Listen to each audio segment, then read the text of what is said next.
their summer power ratings for the 2024 college football season. Make sure to stay tuned at the end of this video. I've got a situation that I think is a great spot to fade the Oklahoma Sooners. We start off every video with the odds. What are the expectations for the Oklahoma Sooners going into this season? Their first year in the SEC. These odds are from July 15th. As we know, they're going to change. National championship, 65-1. Conference championship, 30-1. To make the college football playoffs, yes, plus 450. No, you're minus 700. Your season win total is sitting at 7.5. The over juiced to minus 115. The under minus 105. This is the first team we've done that does not have a to-go undefeated odds, as we're starting to get into the second 10. And Jackson Arnold, their quarterback, his current Heisman odds, 35-1. Guys, we still have a lot more videos to do in these top 25s. Anything you want to see on these videos, please comment below. We've already had some great ideas. We've added those to our new videos and look forward to your suggestions as well. Give us that thumbs up, smash that like button, and don't forget, Gold Sheet, the finest football newsletter. It starts weekly. Week 0 of college football goes through the Super Bowl. You could save $30 with code GS30 by going to wagertalk.com or goldsheet.com. Let's take a look back at the 2023 Oklahoma Sooners. They went 10-3, 8-5 against the spread, and 8-5 over under. Looking at their stats, their yards per play diff, number 16 in the country, plus 1.36 yards per diff.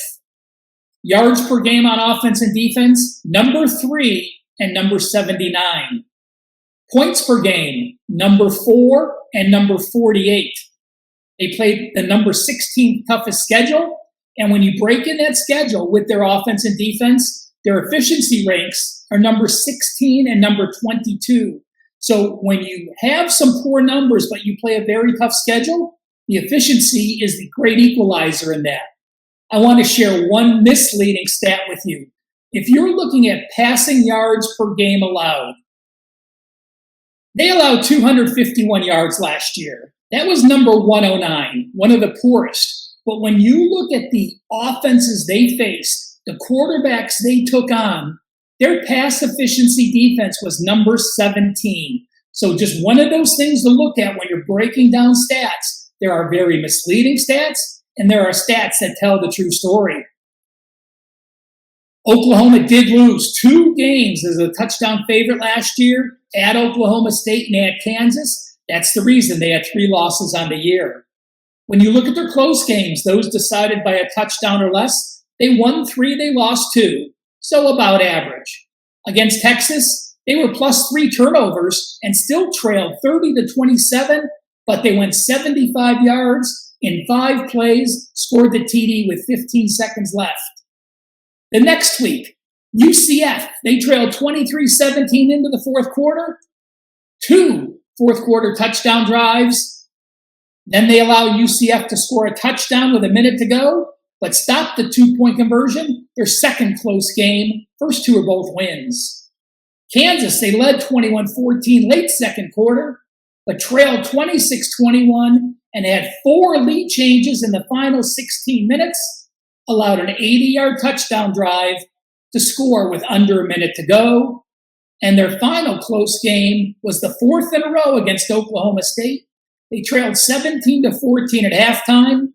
They led 21-17 into the fourth quarter, but Oklahoma State kicks a field goal with 5 minutes to go, and the Sooners go 5 and out, and that ends with a loss. So two close wins, 2 close losses, all 4 games in a row. Let's take a look at the 2024 Oklahoma Sooners. We start off with the conference cheat sheet. You see, they are power rated at a 14.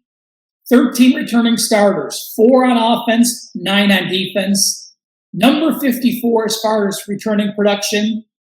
They do have a new OC and a new DC. And recruiting-wise, they were number 12 in the country and number 7 in the SEC. Now, We look at their transfers. They were ninth. They brought in 16 transfers. That was ninth among the SEC teams. I said they returned 13 starters this year. Is that more or less than they've returned the previous 3 years? Well, they've returned 13, 10, and 15 the previous 3 years. So that number is what they basically have been averaging. So no up or no down for that. As far as the draft is concerned, they lost 3 players worth 8 points in my draft point system. The previous 2 years, they lost 12 players and 35 points. So the starters are about even. They lost less to the NFL. That gives me a slight uptick as far as the NFL losses go. As far as personnel goes, it's going to be tough to replace Dylan Gabriel, quarterback. 69%, a 36 ratio, and 12 rush TDs. So he accounted for 42 touchdowns last year.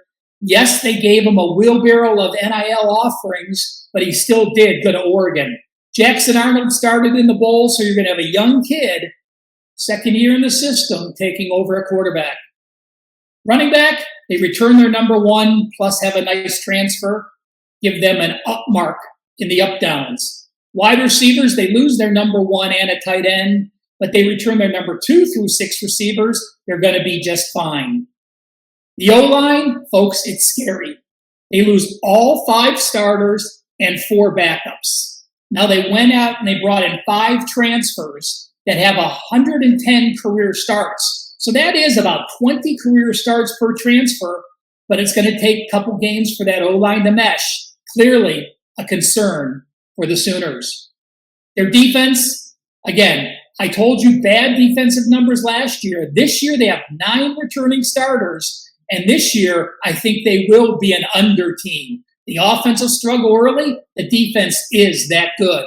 They returned 8 of their top 9 tacklers from last year. Their D-line, they're missing 2 full-time starters and a part-time starter, 1 NFL draft choice. But again, quality backup and a lot of good transfers. They return their top 5 linebackers. These linebackers, plus their transfers, make them the best unit in the SEC, best linebacker unit. They might be the best linebacking core in the country. And their secondary loses 1 starter. So last year, all offense, poor defense. This year, almost the exact opposite. A struggling offense and I think a very, very good defense. We'll see how that pans out. Again, smash that like button. Give us a thumbs up. Please share any comments. Let's talk about their schedule for the 2024 season. This year, they are the number 8 toughest schedule in the country. Folks, it is difficult. Let's take a look at their schedule, and you'll see that games between the 8s, so up to a touchdown dog, to a touchdown favorite, are highlighted in in gray, and you'll see they have 7 of those games. Now, one of the things you have to look at is your conference schedule. Oklahoma does not play Georgia, our number 1 team in the SEC, but they play the next 5 toughest SEC games. That's why they are the number 8 toughest schedule in the country. And remember, because they have Texas in the neutral setting in Dallas every year, they only have 3 SEC home games, and they have to play 5 games away from home. That obviously rotates every year depending on that game. So another negative situation for that. They're a favorite of -4 to 6 in 2 games. They're a dog in 4 games. And when I look at their bye weeks, the bye against Texas, no real edge. Texas also has a bye. When I look at the bye against Alabama, that's a positive. But Alabama is playing Mercer the week before. They're likely going to be a 50-point favorite. So there's no real positive expectations on the 2 bye weeks. When I do look at the 2 negative situations in their schedule, when they play Ole Miss, you see they play Ole Miss on October 26th. It's a tough schedule. Neutral against Texas, host South Carolina, and then go to Ole Miss. Ole Miss is off a bye. Then 2 weeks later, when they have to go to Missouri, Missouri is off a bye. So the schedule, not favorable. Play 5 of the toughest 6 SEC teams, 3 SEC home games, and the 2 situations where you have to travel on the SEC road, playing in these stadiums for the first time, both of these teams are off a bye. We end each and every segment with the bettor's edge. Couple things I just point out, and with a coach like Brent Venables, who has only been there 2 years, there's not that much data we can share. I will say this, at home, Venables has gone 7-5 against the spread, 7-4-1 over-under. But again, I think the over-unders will be flipping to more unders this year. As an away favorite of -10 or higher, he's 3-1 against the spread. But as away as a single-digit favorite, he's only 1-6. And again, this will be a difficult situation, visiting SEC teams for the first time. He's been a favorite in 2 years at Oklahoma, every home and road game he's played. The 4 neutral games he's played, he's been a dog in all 4. And when I look at a total of 62 or less, he has gone 8-3-1 over under. My scariest situation here to pull out is the Ole Miss game. I look at the line, and this is a game where even if the line favors us by a point or 2, I can't imagine it being a positive. Again, they travel to Auburn, then they play Texas, then they play South Carolina, then they go to Ole Miss, go to the Grove for the first time against an Ole Miss team that has a bye. To me, that is my number one. Mark your calendar situational spot. I will take Ole Miss minus a touchdown or less on October 26th versus the Oklahoma Sooners. Guys, if you haven't watched each of the first top 11 teams in the Gold Sheet Top 25, make sure you do, and check out the remaining top 25 here below. Find out why over 160,000 people follow Wager Talk TV, and I'm sure you will be one more added to that list.